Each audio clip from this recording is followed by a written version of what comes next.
One of my biggest gripes with the base game of Elden Ring was just a lack of substantive reward and subsequent lack of incentive for exploration. The Lands Between is a vast, dense world, teeming with life and beauty, evoking a sense of wanderlust while peering out onto its distant horizons.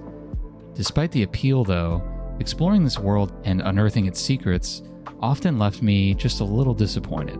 Exploring an entire dungeon, solving a jumping puzzle, or defeating a mini-boss, only to be rewarded with a borderline useless spirit ash, common crafting material, or dung.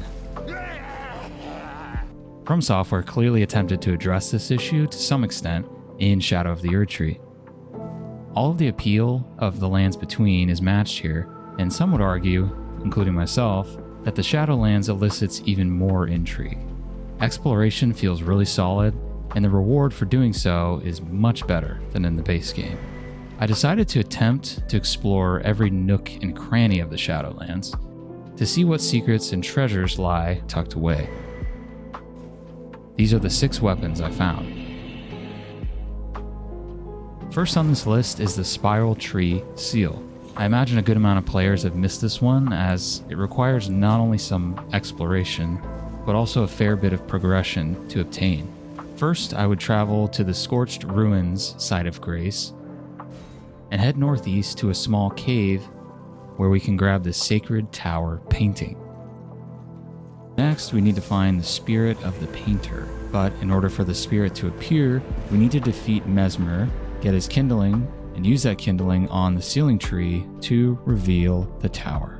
Next, we need to make our way to an elevated area near the Temple Town ruins. Take the Site of Grace and just start following the path to the south around the ruins. Jump up using these spirit springs to get to the northern Nameless Mausoleum. Head around this mausoleum, look over the cliff, and jump down to that area below. Here we can see the spirit of the painter who illustrated the Sacred Tower painting.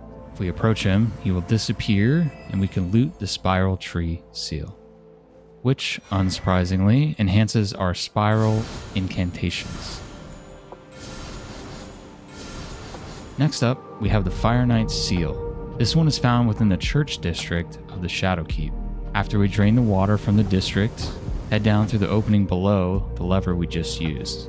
Walk into the chapel to the right and pop the sunken chapel Site of Grace. From here, just head out and hook a right to get to the main courtyard. Sneak along the stairs to the left to avoid the ulcerated tree spirit here. Or you can fight him, but I just skipped him. After we enter the main door of the church, we encounter Wigo, the Fire Knight Elder. Defeat him to get his mask, and enter the room in the back of the church.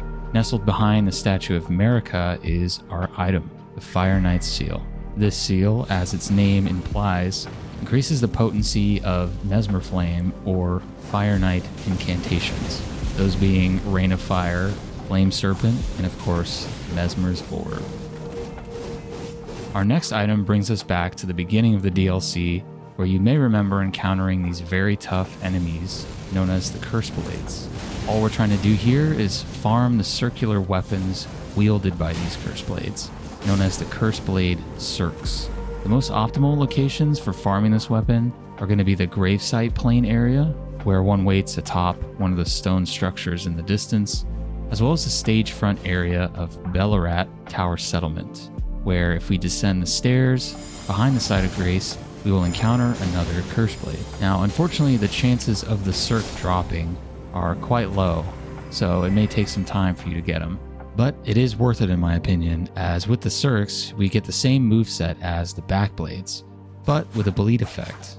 Coupled with a flashy and pretty effective Ash of War, these can proc a bleed relatively effectively if all the slashes connect. Next up on our list is the Poisoned Hand. This one isn't necessarily difficult to obtain, but it does require a bit of thorough exploration. We first need to acquire the Well Depths Key, which requires us to travel to the Bellarat Tower Settlement Site of Grace. Take the elevator to the left, head up the stairs, and cut to your right to make your way onto these dilapidated rooftops.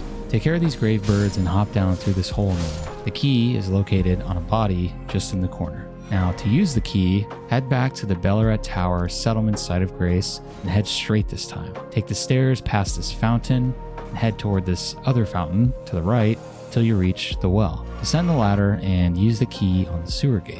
Make your way out of the sewer, and if we head to our left, we will encounter an ulcerated tree spirit that, when defeated, drops the immunizing horned charm +2. After we get that, head back to the other side of the flooded depths, kill some manflies, and trek along to the very back of the depths, where we will find the poison hand next to this ruined building. Now you can take a more hands-on approach to that poison build. Now this next weapon isn't necessarily hidden, but there are some conditions that have to be met before we're able to obtain it. So over in the Jagged Peak, we need to speak to the Dragon Communion Priestess at the Grand Altar of Dragon Communion prior to defeating Baal the Dread. After we defeat Baal, if we travel back to the Grand Altar, we will see that the priestess is gone. On the ground though, we can now loot both the priestess heart and our weapon, the Flowerstone Gavel. This weapon is a bit interesting because it actually has a pretty useful Ash of War for lightning builds that reduces lightning damage negation for whatever is hit with it. And the animation is essentially identical to the Hone Bolt spell from the base game, which is still a very useful spell in both PvE and PvP. But this one is cool and red. Overall, this weapon has a lot of utility, and I think for a lightning build, it's a must-have. If you're enjoying this video so far, feel free to leave a like or even consider subscribing. It really helps me out.